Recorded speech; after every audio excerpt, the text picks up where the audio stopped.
Olá, boa noite. Eu sou a Vânia Munhato de Vasconcelos e venho fazer mais uma vez o Evangelho no Lar com vocês. Hoje nós vamos conversar um pouquinho mais uma vez sobre nossa obra de sempre, né? Em eventuais momentos eu farei outras obras, por exemplo, o Livro dos Espíritos é uma obra que eu quero fazer, mas vários estudos com elas, né? Mas nós estamos trabalhando o capítulo 10, Bem-aventurados aqueles que são misericordiosos, e hoje especificamente falaremos dos itens 9 e 10, o argueiro e a trave no olho. Então, agradecendo a Deus a oportunidade, né, de estar aqui mais nesse domingo, no nosso estudo, a gente faz a nossa prece de abertura e se prepara para os nossos comentários e estudos. É uma pena que do jeito que eu faço o evangelho a gente não consegue conversar, né? Mas daí tomaria um tempo bastante grande, ficaria complicado. Então falo eu e fico sempre à disposição para, se tiver necessidade, fazer alguns esclarecimentos, né? Que eventualmente quando eu falo parece que fica claro, mas às vezes para vocês não fica tão claro assim, tá certo? Então, boa noite para vocês que vieram estar aqui essa noite estudando, e vamos fazer a nossa prece de abertura, tá bem? E assim, gratos que somos pela oportunidade bendita da encarnação, do conhecimento do cristianismo, do encontro de conceitos, verdades que nós acreditamos, temos confiança, do espiritismo que nos leva a pensar e ponderar um pouco sobre situações, frases, conselhos, ensinamentos de Jesus, e que a gente enxerga necessidade de praticar durante os nossos dias. Nós estamos aqui gratos demais a Deus, a Jesus e aos nossos mentores amigos por nos inspirarem, protegerem e auxiliarem no nosso cotidiano. Nesta noite nós esperamos que nosso Pai Maior e o nosso irmão querido possa fazer por nós a gentileza de nos acompanhar e inspirar através da presença do nosso anjo de guarda, de forma que nós possamos compreender os ensinamentos desta noite. Que todos saiamos deste momento mais revigorados, mais tranquilos, mais confiantes, mais corajosos, mais fortes. E que Deus abençoe a cada um que estiver aqui, encarnado e desencarnado, conosco neste momento. Que assim seja, graças a Deus. Bom, gente, boa noite, boa noite, boa noite. Vamos lá ler um pouquinho. Tá um calor aqui, tá um calor, tá abafado, não tô conseguindo nem respirar direito. Eu não boto o ventilador quando eu venho fazer evangelho no lar, porque senão fica o barulho do ventilador, né? E eu não quero judiar de vocês. Mas vou falar, tá quente aqui, viu? Vamos ler um pouquinho, mas eu não tô reclamando, aí fique claro, que eu adoro calor, tá? Então vamos lá. O argueiro e a trave no olho. Diz assim a passagem de Mateus: por que vedes um argueiro no olho do vosso irmão, vós que não vedes uma trave no vosso olho? Ou como dizeis ao vosso irmão: deixai-me tirar um argueiro do vosso olho, vós que tendes uma trave no vosso? Hipócritas. Jesus usava essa palavra, na época era uma palavra que pelo jeito era comum e que ele gostava de utilizar para mostrar como nós contrariamos aquilo que fazemos, falamos, fazemos diferente, né? Hipócritas, tirai primeiramente a trave do vosso olho, e então vereis como podereis tirar o argueiro do olho do vosso irmão. Explicando que a palavra argueiro é um sinônimo da palavra cisco, o velho e bom cisco no olho. Aí vem a explicação. Um dos defeitos da humanidade é ver o mal de outrem, dos outros, antes de ver o que está em nós. Para julgar-se a si mesmo, seria preciso poder se olhar num espelho, transportar-se de alguma sorte para fora de si e considerar-se como uma outra pessoa, perguntando-se: que pensaria eu se visse alguém fazendo o que eu faço? Incontestavelmente é o orgulho. Olha lá, gente, o velho e bom orgulho. É o orgulho que leva o homem a se dissimular dissimular os próprios defeitos, tanto ao moral quanto ao físico. Esse defeito é essencialmente contrário à caridade, porque a verdadeira caridade é modesta, simples, indulgente. A caridade orgulhosa é um contrassenso. Como que pode ter uma caridade orgulhosa? Uma vez que esses dois sentimentos se neutralizam um ao outro.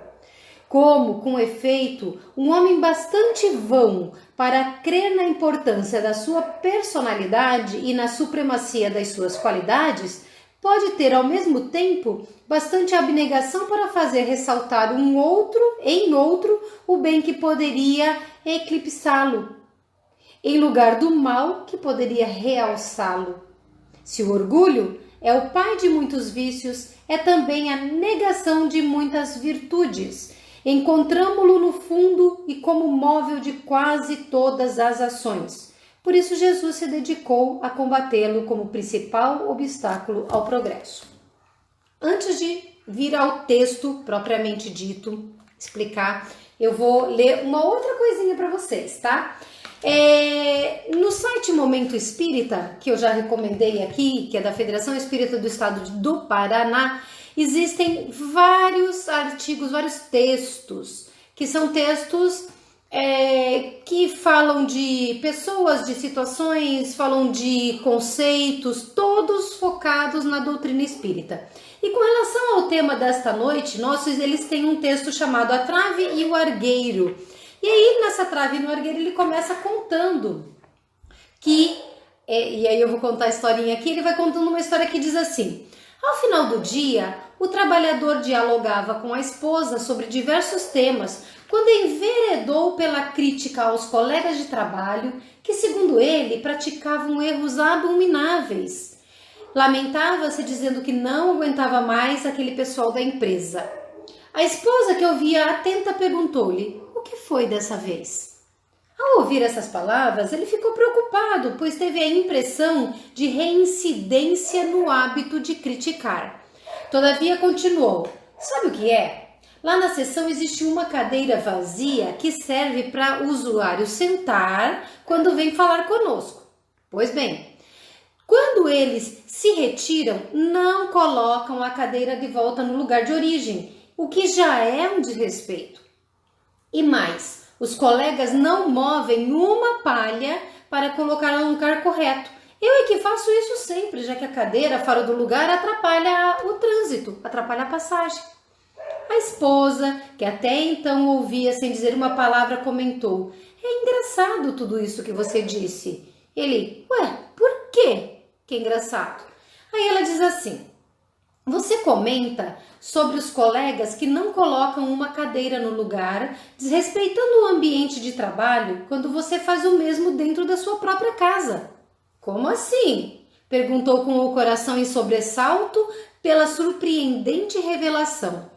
Aí ela diz para ele: você termina de almoçar ou jantar? Levanta-se, a cadeira vai parar distante da mesa, quase no meio da sala. Seus filhos e eu observamos seu caminhar satisfeito até o sofá, atirando o corpo saciado nele, voltando em seguida o olhar sonolento para a televisão ou o jornal. Enquanto isso, eu recolho os talheres e ao final recoloco a cadeira no lugar antes de que você mesmo tropece e reclame por ela estar fora da sua posição original. Eu faço isso? Indagou assustado. Há 8 anos, respondeu a esposa. Esse era o tempo que eles viviam juntos. E aí, nós vamos observando que nós reprovamos os defeitos dos outros, mas não observamos os nossos defeitos. O que o Evangelho está dizendo? Quando Jesus nos chama de hipócrita, ele nos manda observar primeiro o cisco, a trave, aquilo enorme que tem no nosso olho, que é o que a gente faz, que a gente age, como a gente age e reage perante as situações, as pessoas, as coisas que acontecem, e aí a gente vai observar o cisco no olho do outro e tentar. Como que a gente arranca o cisco do olho do outro? Como é que a gente corrige a conduta do outro? Como é que nós trabalhamos a conduta do outro, fazemos o outro mudar, até porque o outro nos incomoda? Porque vamos falar na verdade, até por causa da historinha que eu li aqui no meu computador. Se por acaso não incomodasse a cadeira fora do lugar, se não incomodasse que pode alguém atrapalhar o trânsito, que pode tropeçar, etc., o homem não estaria nem um pouco incomodado se a cadeira está fora do lugar. É porque incomoda, em primeiro lugar, a ele a conduta do outro. Só que ele não percebe a conduta dele, repetindo e fazendo a mesma coisa que ele reclama que os outros fazem. Aí o Evangelho vai falando aqui, como diz Jesus lá em Mateus, por que nós vemos o cisco no olho do outro e não vemos a nossa trave? Aí ele manda para que a gente pare de ser hipócrita, fazer o trabalho primeiro conosco antes de fazer o trabalho em relação ao outro. E aí o Evangelho, através da codificação que Kardec fez, dos estudos, dos estudos que ele fez de todas as mensagens que recebeu dos Espíritos, após até compilar os textos que vieram para a obra, né, para as obras da codificação, ele vem aqui e observa que um dos defeitos da humanidade é da humanidade esse defeito. Não é só meu, não é só de um ou outro aqui que está assistindo. É da humanidade, a maioria de nós tem esse hábito infeliz de observar primeiro o outro, o erro do outro, o engano do outro, o problema do outro, quanto que o outro atrapalha, por que o outro não faz certo. E ele diz assim, que um dos defeitos é nosso e que para a gente julgar a nós mesmos, para eu julgar a mim, vocês julgarem a vocês mesmos, nós teríamos que nos transportar para fora de nós, olhar como se fosse um espelho, olhar para como se nós estivéssemos meio de fora, porque que jeito melhor que tem da gente olhar e dizer, a gente está acostumado a olhar lá fora, não é verdade? Eu não olho para fora de mim e reconheço os erros, os problemas do outro. Então, é o que ele está dizendo aqui. E aí a gente teria que se perguntar, e olha que perguntinha interessante, que se nós lembrássemos de fazê-la sempre, nós ficaríamos muito ou assustados ou corajosos de nos trabalharmos mais para mudar a conduta, porque a pergunta que ele sugere é: que pensaria eu se visse alguém fazendo o que eu faço? Se aquele homem da historinha aqui do site do Momento Espírita olhasse para aquela posição e dissesse assim, se fosse eu que fizesse isso, eu ia gostar? Quando ele está deixando a cadeira no meio da cozinha depois do jantar ou do almoço. Ele não ia nem falar dos outros que deixam lá no escritório, porque ele está fazendo. Ele ia ficar com raiva dele mesmo pelo descaso, pelo desleixo, por estar atrapalhando, por não estar pensando em ninguém mais, por largar o trabalho dele para os outros fazerem, no caso a esposa ou até os filhos, enfim. Isso que a gente, se nós tivéssemos a coragem de nos perguntarmos o que é que os outros diriam disso que eu estou fazendo, aí nós poderíamos mudar. Mas veja, hoje em dia, por exemplo, eu estou inicialmente nesse vídeo num grupo no Facebook, depois ele vai para o meu canal no YouTube.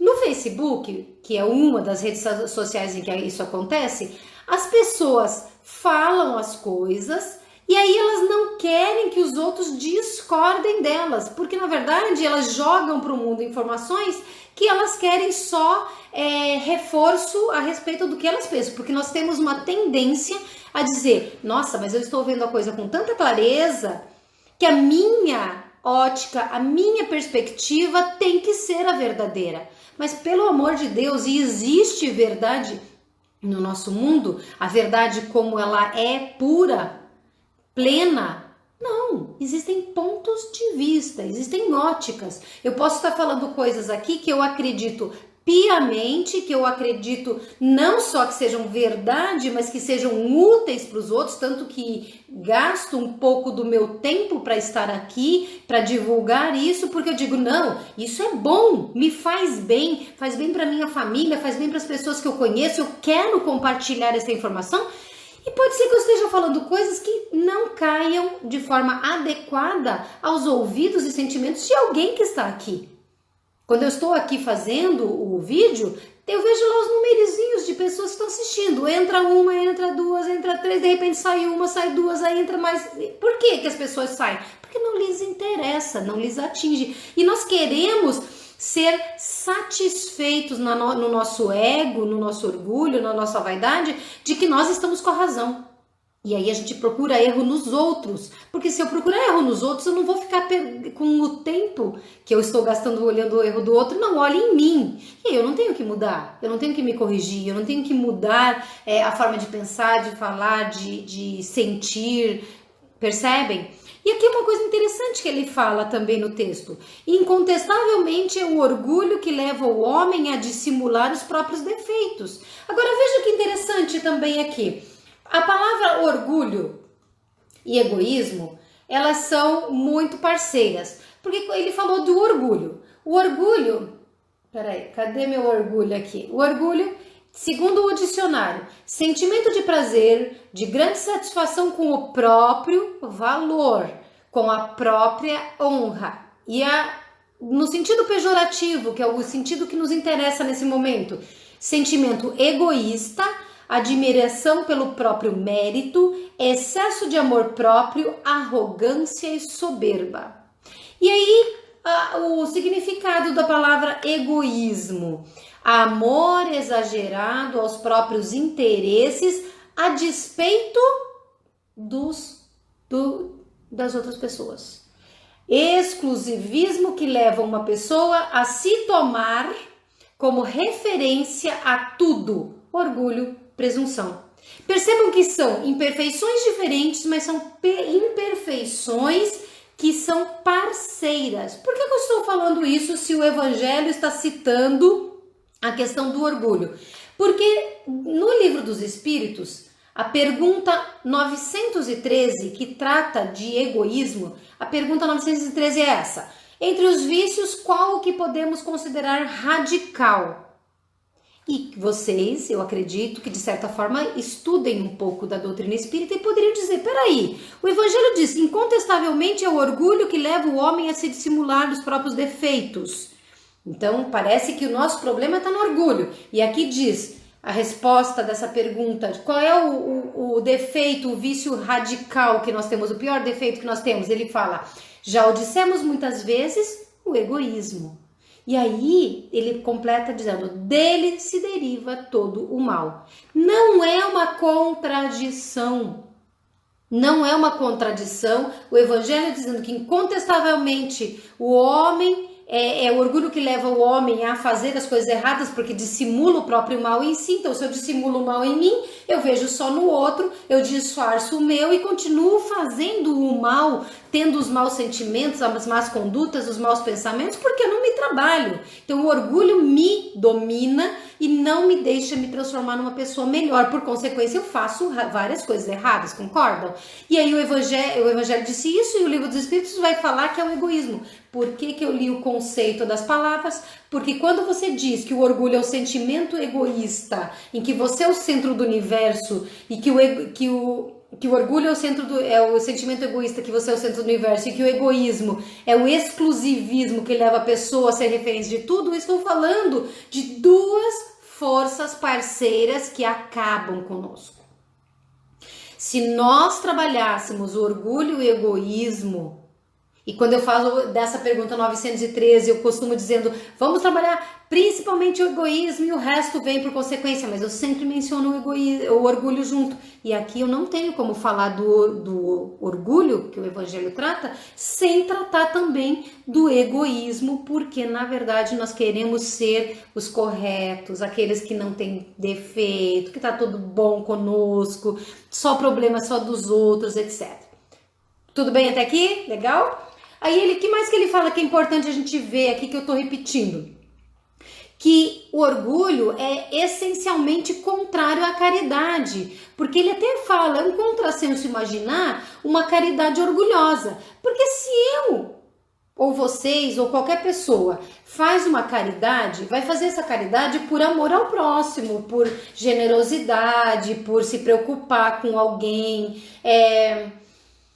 se faz para anunciar, olha minha plaquinha aqui, acabei de doar tal coisa, acabei de fazer tal coisa. O que você está fazendo? Você, na verdade, está satisfazendo o seu orgulho, portanto, alimentando o seu egoísmo, porque você tem um sentimento exagerado de si mesmo e você está fazendo uma caridade que, na verdade, não é caridade.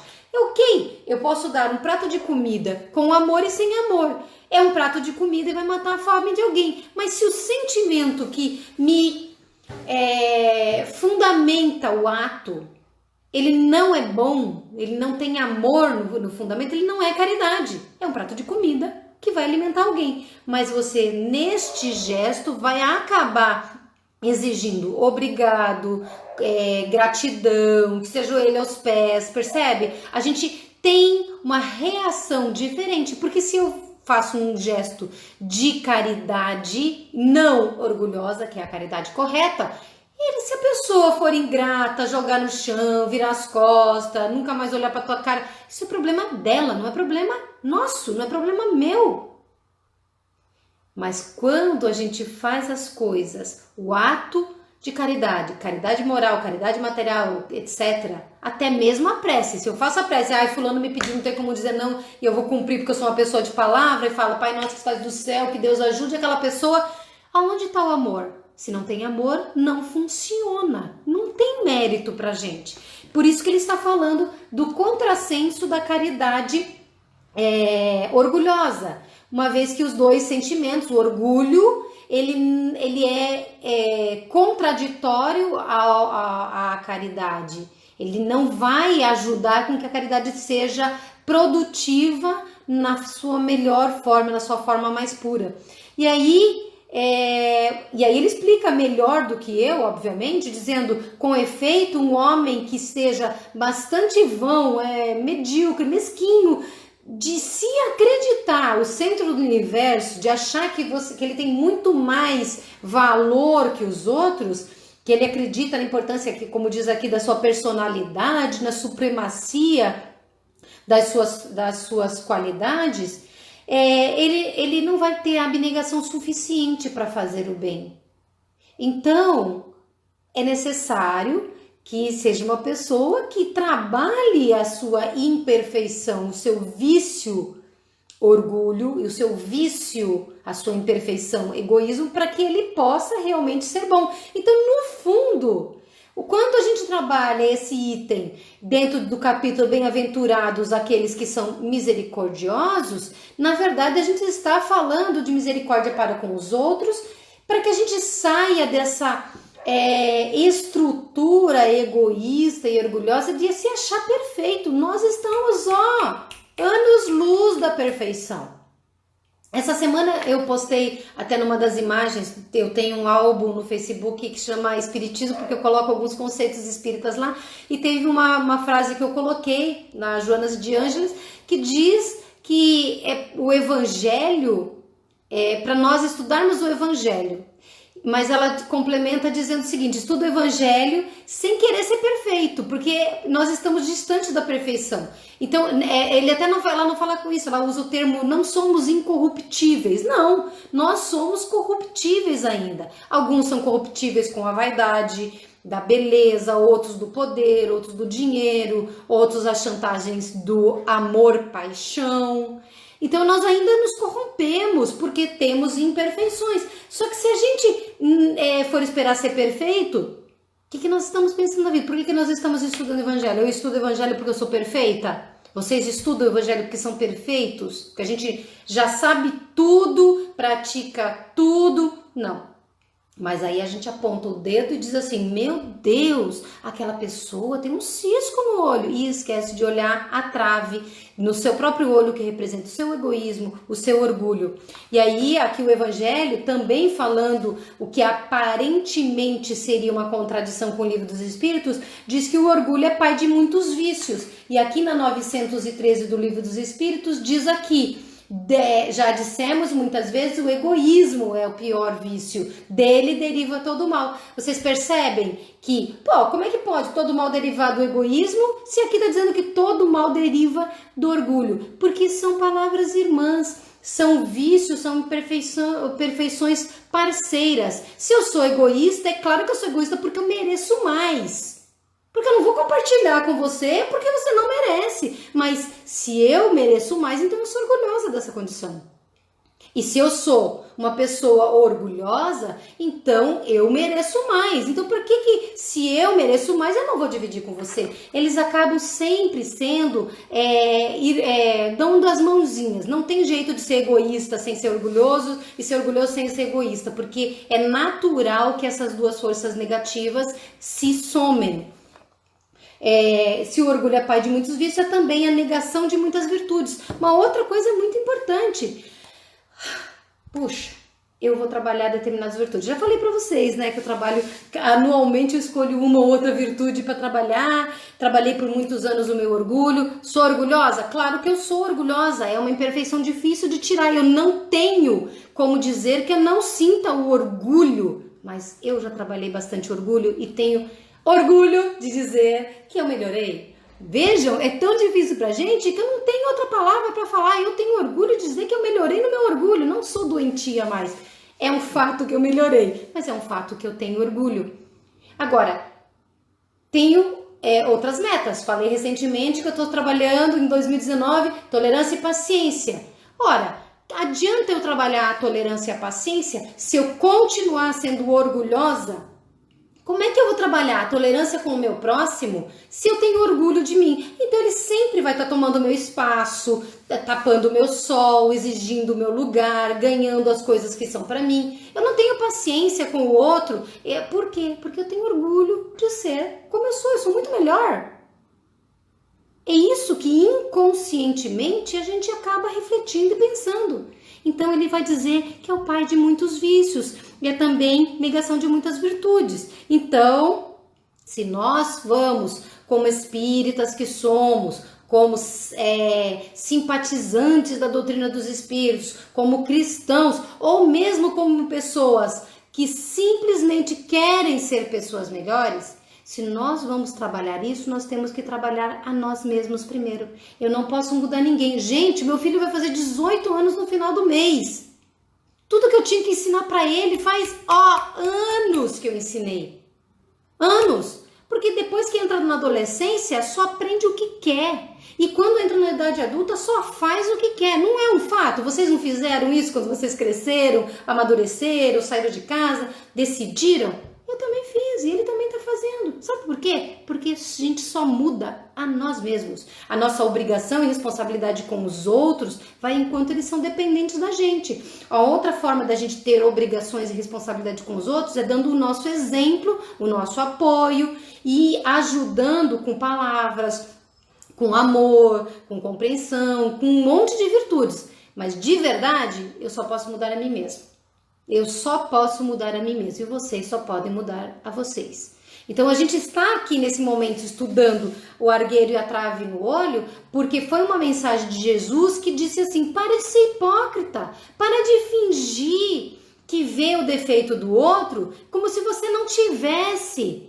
Você pode até enxergar o defeito do outro, mas você tem certeza que o defeito do outro é o defeito que você tem que trabalhar? Não é em você o problema? Não está em você a maior carga que pode e deve ser trabalhada? Enfim, nós precisamos de verdade considerar que para tornar o mundo melhor, não adianta apontar o dedo. Existe é comum, muita gente conhece isso e é uma coisa boba, mas interessante. Quando a gente aponta o dedo para os outros, eu apontei o dedo para vocês. Onde estão os outros três? Apontados para mim. É para mim que está apontado. Quando eu falo, quais são os ouvidos que estão mais perto da minha boca? São os meus. Não tem outro jeito. A gente não tem como escapar da responsabilidade. Nós queremos ser melhores, queremos nos modificar, lutamos por isso. Não tenho a menor dúvida que aqui todo mundo se esforça, mas a gente tem que se habituar a fazer o tempo todo um esforço de transformação, um esforço permanente. A gente tem que aprender que fé, cristianismo, luta por defeito não acontece dentro do centro espírita, dentro da igreja, dentro do templo, dentro do terreiro, não na sala de aula de filosofia, dentro do evangelho no lar, em casa. Acontece, mas não é aí o campo de transformação. O campo de transformação é na rua, quando está falando no trânsito, quando está falando com um cliente antipático, quando está tendo que falar com uma atendente de telemarketing que está fazendo o trabalho dela e vai encher tua paciência. Quando você atender, ela te atender depois de 30 minutos você esperando para fazer uma reclamação para sua empresa de telefonia, por exemplo. Quando você ensinou e fez e exige, mas não foi feito do seu jeito. Todas essas coisas e muitas outras. Quando você não votou no cara e o cara foi eleito. Quando você votou no cara e não gosta que o cara tá fazendo porque você confiou e ele não tá fazendo. Tudo isso vai acontecer e a gente não pode fazer nada no sentido moral. Moralmente eu só mudo a mim. Eles, os outros, são os outros. A gente não pode deixar de lembrar que as nossas responsabilidades acontecem para com o mundo, para com o próximo. A gente é obrigado, por consciência, a trabalhar pelo bem da sociedade, do próximo, etc. Mas o que eu estou falando eu posso cobrar de um político, mas eu não posso cobrar que ele seja bom. Eu posso que ele seja bom político, mas não boa pessoa. Percebem? Teria até um exemplo para dar, mas não vou dar não, que ia ser polêmico. Enfim, vamos procurar olhar no espelho, olhar bem lá dentro dos seus olhos, mas não esses olhos físicos, aqueles olhos espirituais que estão no seu corpo espiritual, você espírito, você alma, e dizer assim: toda vez que eu olhar o defeito de alguém, o erro de alguém, o problema de alguém, antes eu vou fazer uma autoanálise. E se qual é a pergunta aqui? E se alguém... Eu vou fazer em relação a outro? Não. E se alguém visse o que eu estou fazendo? Então eu analiso o outro e digo, será que eu faço? Mas sobretudo eu analiso a mim e digo, se eu estou fazendo o que os outros diriam. Pergunta se a sua mãe gostaria de ver você fazendo isso, né? Mãe é uma ótima referência na maioria dos casos. Pergunta, minha mãe ficaria orgulhosa de mim, meu pai, alguém que vocês amam, que se importam com a opinião? Será que se eles soubessem que eu faço isso, que eu fiz isso, que eu falo isso, que eu falo assado, assim, assado, daquele jeito?